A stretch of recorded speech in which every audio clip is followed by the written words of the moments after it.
If you follow me forever. I promise to always never say. If you follow me forever. I promise to always never say never. Give me loyalty, I guarantee your safety. No ifs, no buts, no maybes. If you follow me forever. I promise to always never say. If you follow. Bonjour et bonsoir très chers téléspectateurs. J'espère que vous vous portez très bien. Je vous souhaite la bienvenue pour un nouvel épisode de notre émission intitulée Le couloir vers la grandeur, qui est une rubrique de cœur à cœur.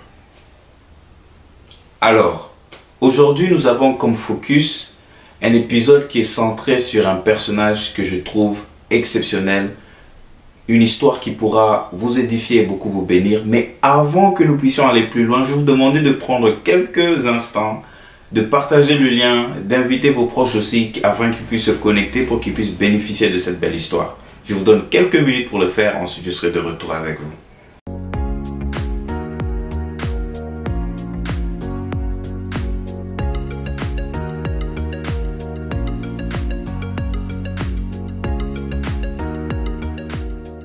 Alors, aujourd'hui on va parler de Evan Roberts. Oui, notre histoire sera centrée sur cet homme de Dieu, ce grand serviteur de Dieu et ce missionnaire de Dieu. Et cette histoire, elle prend place en fait au Royaume-Uni, et plus précisément dans le pays de Galles. Alors la question qu'on doit se poser, c'est: qui est Evan Roberts? Evan Roberts, selon le récit de son histoire, était un jeune comme tous les autres, mais il était plutôt distingué des autres jeunes parce que certains de ses camarades le trouvaient plutôt évasif. Et dans les récits que j'ai eu à faire, à certains instants dans sa jeunesse, certaines personnes le trouvaient assez fou parce qu'il pouvait se faire que des fois, lorsqu'il marchait sur la rue, il pouvait se positionner des fois et commencer à se parler à lui-même. Et ses parents ont trouvé peut-être qu'il avait développé certains symptômes problématiques au niveau de la pensée. Alors ses parents, étant perplexes face à cette situation, ils vont l'emmener vers un docteur et il aura à faire des tests. Et le docteur va constater que non, j'ai l'impression que votre enfant est plutôt normal. Mais ce que les parents ne comprenaient pas, c'est que Evan Roberts avait ce qu'on appelle des moments de communion avec le Père Céleste. Il communiait avec Dieu dans son cœur. Dieu le parlait. Et à certains moments, vu que les gens ne comprenaient pas trop ce qui se passait, les gens pensaient qu'il était fou et qu'il avait perdu sa tête. Alors, quel est le début de son histoire et de son appel avec Dieu? Dieu l'a appelé étant jeune. Imaginez-vous un peu dans un contexte aujourd'hui, vous êtes jeune dans la société. Pour les jeunes qui me regardent en ce moment, Dieu t'appelle, il te dit: voilà, je veux que tu fasses ça, ça, ça, ça, ça. Et pour beaucoup d'entre vous qui me regardez, je suppose qu'il n'a pas eu à donner des excuses. Entre nous, on se dire la vérité. Et si on doit voir dans un contexte actuel, il y a l'école, il y a beaucoup de choses. Dieu l'a appelé, lui a dit: viens, arrête tout ce que tu fais, tes études, viens avec moi. C'était le contexte dans lequel Dieu a appelé. Mais je tiens à confirmer une chose. Ça ne veut pas dire que ça sera toujours tout le monde que Dieu va appeler, à qui il va demander d'arrêter les études. Il y a certaines personnes particulières que Dieu appelle pour un but précis. Mais ce n'est pas tout le monde que Dieu appelle qui sont censés abandonner leurs études. Mais je vous donne juste ça, c'est pour vous mettre un peu dans le contexte de la situation. Il y avait tellement de choses qu'il aurait pu donner comme excuse pour refuser l'appel de Dieu. La première chose, ce sont ses camarades. Imaginez-vous un peu, vous devez quitter le confort de vos parents, de vos amis, pour vous aventurer dans un appel dont vous n'avez aucune assurance de si vous allez manger, vous vêtir, dans quelles conditions vous allez vous retrouver. Il était plutôt aisé parce que ses parents, s'ils étaient capables de l'emmener vers un psychiatre, c'est-à-dire qu'ils étaient quand même bien placés socialement dans la société pour subvenir aux besoins de leur enfant. Et il allait à l'école et les professeurs disaient qu'il était plutôt brillant. Donc ça doit vous montrer quand même le contexte de la situation dans laquelle se trouvait Evan Roberts. Mais étant que ce jeune garçon aimait beaucoup le Seigneur et avait un cœur sincère, il a choisi de servir Dieu. Maintenant, face à cette situation, on se retrouve face au dilemme qui est les amis. En tant que jeune, vous avez sûrement des amis vous avez sûrement une vision dans la vie, par exemple. Vous devez devenir peut-être entrepreneur, ton rêve par exemple c'est devenir footballeur ou artiste, peu importe, je laisse la catégorie se prononcer dans vos esprits aussi. Il se fait que des fois vous faites face à un dilemme qui est vos amis. Parfois vous avez certains de vos amis qui ne comprennent pas votre vision et ça fait que vu qu'ils ne vous comprennent pas, c'est une forme d'opposition qui peut sembler, si vous n'avez pas cette compréhension, qu'ils s'opposent à vous, mais en réalité c'est simplement ils vous combattent parce qu'ils ne comprennent pas encore là où est-ce que vous êtes censé partir. Et c'était la même chose avec Evan Roberts. Il a eu des amis qui ne le comprenaient pas, alors ils l'ont combattu.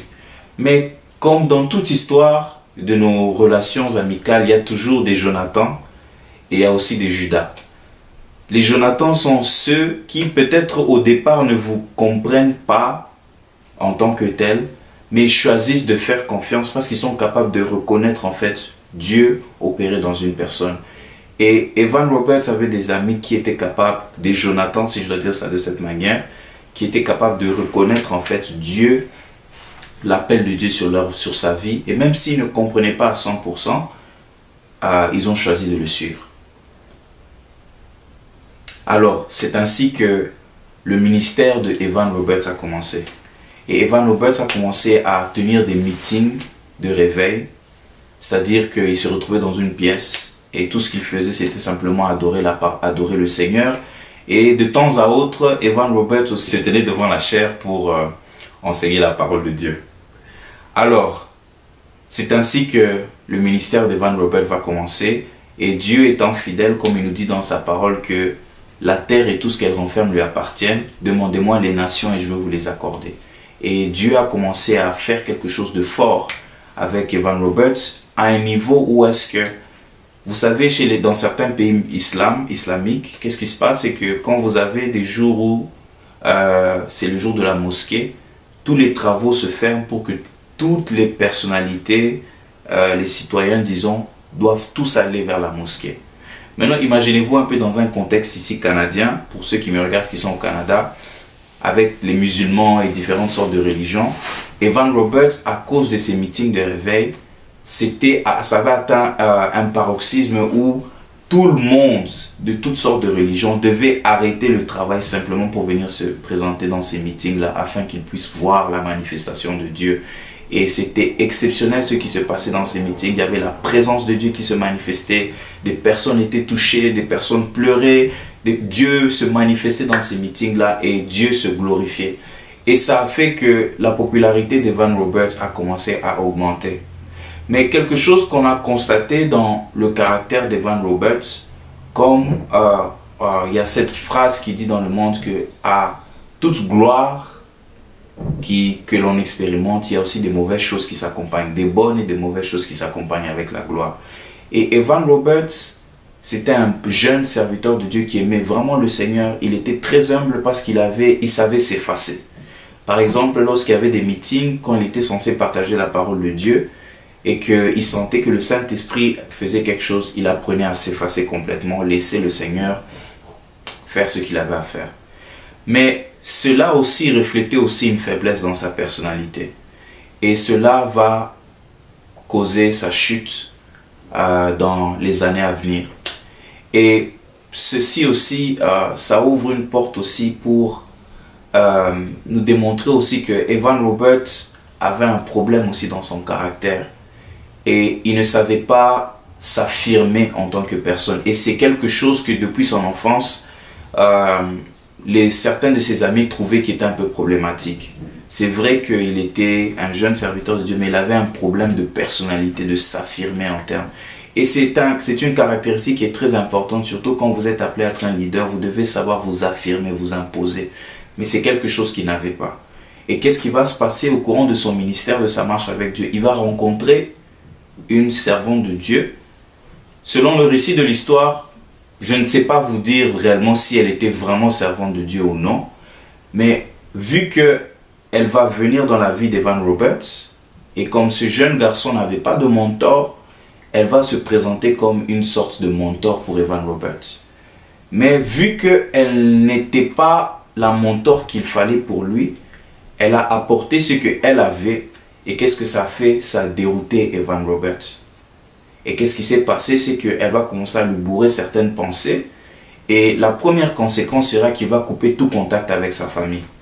Sa famille va commencer à chercher à rentrer en contact avec lui. Il ne voudra plus rentrer en contact avec sa famille à cause de l'influence de cette femme.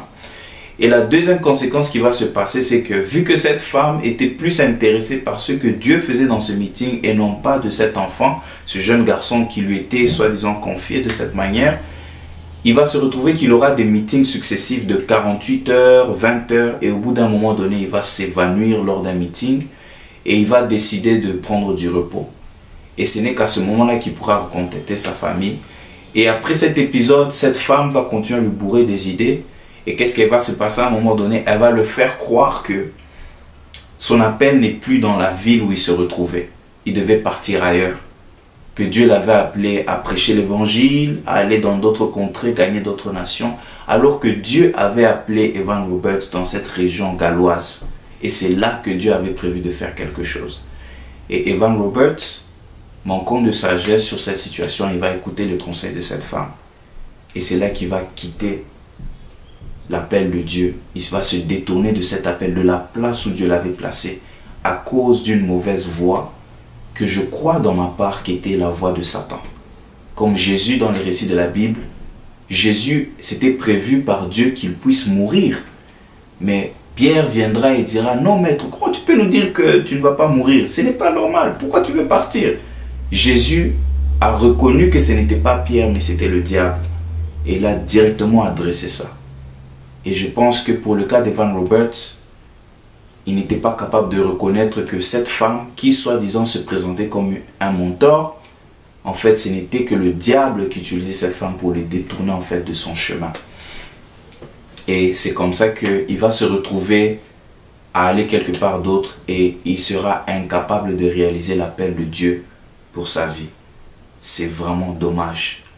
Et la cerise encore sur le gâteau, c'est qu'il va écrire un livre avec beaucoup de peine et beaucoup de douleur. Un livre qui va parler des choses qui peuvent faire que tu puisses manquer de réaliser l'appel de Dieu pour ta vie. Et il est mort comme ça sans jamais avoir réalisé l'appel de Dieu pour sa vie. Alors, on se pose la question, c'est quoi la morale de l'histoire? Qu'est-ce qu'on est censé apprendre de l'histoire de ce jeune serviteur de Dieu qui avait un avenir prometteur? La première chose, c'est important de se faire mentorer par les bonnes personnes. Pourquoi? Parce que Paul nous fait comprendre par les épîtres, quand vous lisez le livre de Timothée, vous comprenez par là l'importance d'un père spirituel, un mentor. Parce que Timothée était jeune, je pense dans mon cas, comme Evan Roberts, c'était un jeune serviteur de Dieu. Mais quand on est jeune dans l'œuvre de Dieu, on est souvent inexpérimenté. Et de là, la Bible nous parle de différentes choses qui sont importantes. La Bible parle de la connaissance. On le voit dans les épîtres de Paul. Paul nous invite que nous puissions étudier. Dans le livre de Timothée, Paul dit « Étudie les Écritures afin que tu puisses te démontrer comme étant un homme approuvé de Dieu, étant capable de distinguer, de diviser les Écritures, c'est-à-dire séparer en fait les faits des opinions, le faux du vrai, afin que tu puisses être capable de connaître la volonté parfaite de Dieu, comme Paul nous dit dans Romains 12, 2. D'où l'importance de la connaissance. Mais à la connaissance, c'est important d'avoir la sagesse. Et la Bible nous dit que la sagesse est une défense, elle nous protège. Elle nous protège contre des décisions qui peuvent nous faire poser des actes que nous pourrons regretter plus tard, qui pourront nous coûter très cher. D'où l'importance d'une voix sage dans nos vies. Et c'est pourquoi c'est important d'avoir des mentors. Mais dans le cas de Evan Roberts, il s'est retrouvé sous le mentorat de la mauvaise personne. Alors ça ouvre encore une question. Comment est-ce que je peux être capable de savoir que cette personne est un bon mentor pour moi? C'est simple. La première chose, nous avons le Saint-Esprit. La Bible dit qu'il est là pour nous guider dans la vérité parfaite. Il est là pour nous révéler des choses passées, des choses à venir. Et la Bible dit que c'est l'Esprit de vérité. Il révèle la vérité, c'est-à-dire la vérité de Dieu pour votre vie. Et c'est-à-dire que le Saint-Esprit est capable de vous diriger vers les bonnes personnes qui pourront être ces canaux que Dieu va utiliser pour vous préparer, pour vous guider et vous accompagner dans votre marche avec Dieu. Comme Paul était pour Timothée. Paul a écrit des lettres à Timothée. Timothée était un jeune serviteur de Dieu. Et quand vous lisez les épîtres de Timothée et Philémon, Paul donne des conseils de sagesse pour sa marche en tant que jeune serviteur de Dieu.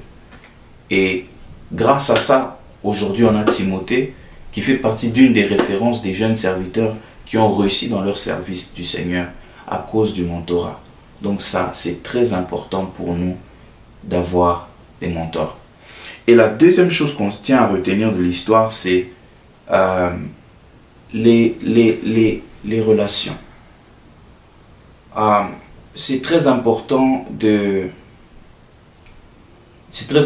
faire attention aux gens que nous permettons dans notre cercle fermé. Parce que ce sont des voix dans nos cœurs qui peuvent influencer. Judas était proche de Jésus. Il a trahi Jésus. Vous comprenez que c'est très important de faire attention des personnes qu'on apporte proches de nous parce qu'elles peuvent nous influencer, elles peuvent nous mettre des mauvaises pensées qui peuvent même nous faire quitter de l'endroit que Dieu même avait prévu pour nous, simplement à cause de leurs mauvais conseils. Ils nous font quitter de cette position-là. D'où l'importance de marcher avec le Saint-Esprit, car il sera capable de vous aider à reconnaître les bonnes des mauvaises personnes. Et l'importance aussi de connaître la parole de Dieu pour vous-même, parce qu'il sera capable de vous guider sur les bonnes décisions à faire. Elle va vous donner la sagesse. Alors, si tu me regardes, et c'est la première fois pour toi de voir cette émission, je crois que tu n'es pas tombé sur cette émission par hasard. Ok? Dieu a un plan pour ta vie. Et comme Evan Roberts, c'était dommage. Lui connaissait le Seigneur, mais il n'était pas capable de réaliser l'appel de Dieu pour sa vie. Mais que dire de toi? C'est vrai que tu ne connais peut-être pas Dieu en ce moment, mais il y a un appel sur ta vie. Dieu a un plan pour ta vie. C'est bien beau, le travail et toutes ces belles choses que tu réalises, ce sont des trésors que tu accumules et tu récoltes ça sur terre. Mais tu n'as aucune récompense au ciel. Il n'y a rien qui va t'accompagner dans l'au-delà. Pourquoi? Parce que tu as vécu seulement pour une vie qui s'arrête simplement sur terre. Or, Dieu nous dit que la vie est spirituelle. Et l'éternité, elle est là. Et Jésus revient bientôt.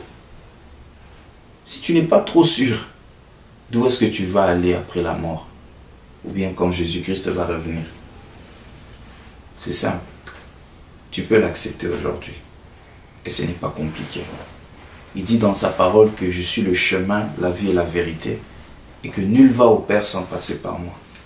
Donc tu ne peux pas aller au ciel sans avoir reçu Jésus-Christ, sans avoir reçu la vie éternelle. Et c'est quoi la vie éternelle?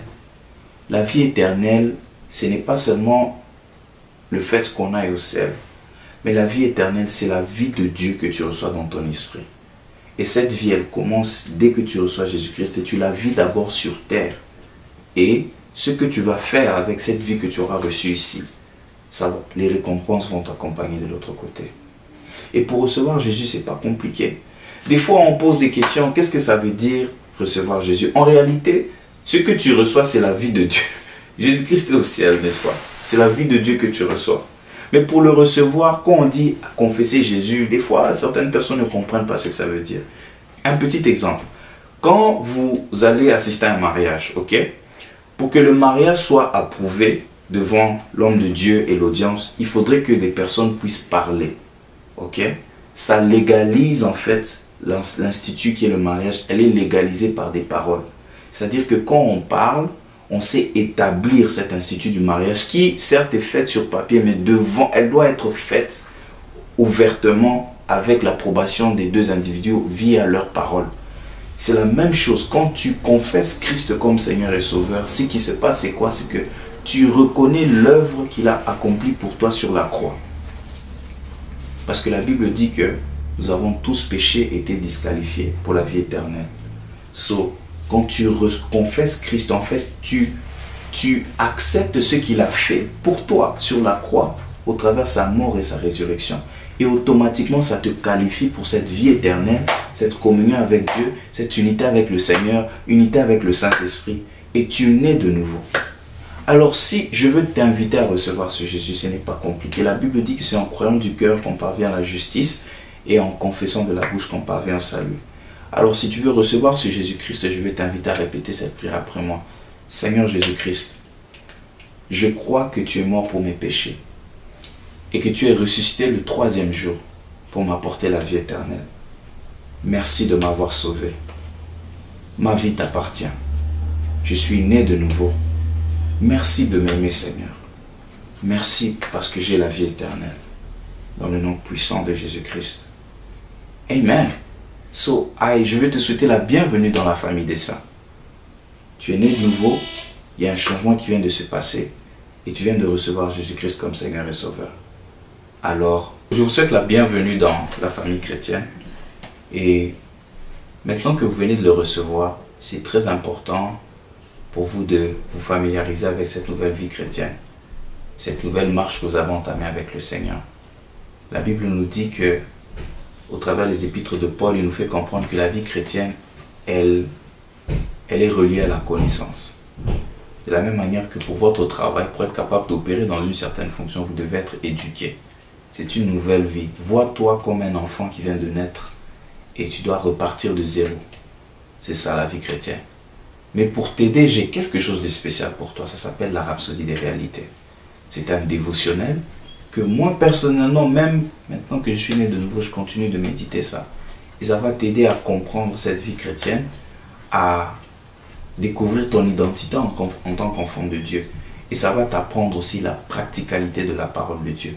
Parce que la parole de Dieu, elle n'est pas simplement écrite, mais on peut aussi la mettre en pratique et voir Dieu se manifester et confirmer sa parole dans nos vies personnellement. Alors je t'invite à télécharger, il y a un lien qui va s'afficher sur ton écran. Tu peux tirer avantage de ce lien pour télécharger ce dévotionnel pour toi personnellement afin que tu puisses découvrir ce Dieu et le connaître pour toi-même. Que le Seigneur vous bénisse et je vous souhaite une très belle journée. Et restez tuned parce que nous avons un prochain épisode aussi qui va venir et je crois personnellement que vous serez fortement bénis. Et jusque-là, à la prochaine et portez-vous bien. Merci. If you follow me forever. I promise to always, never say. If you follow me forever.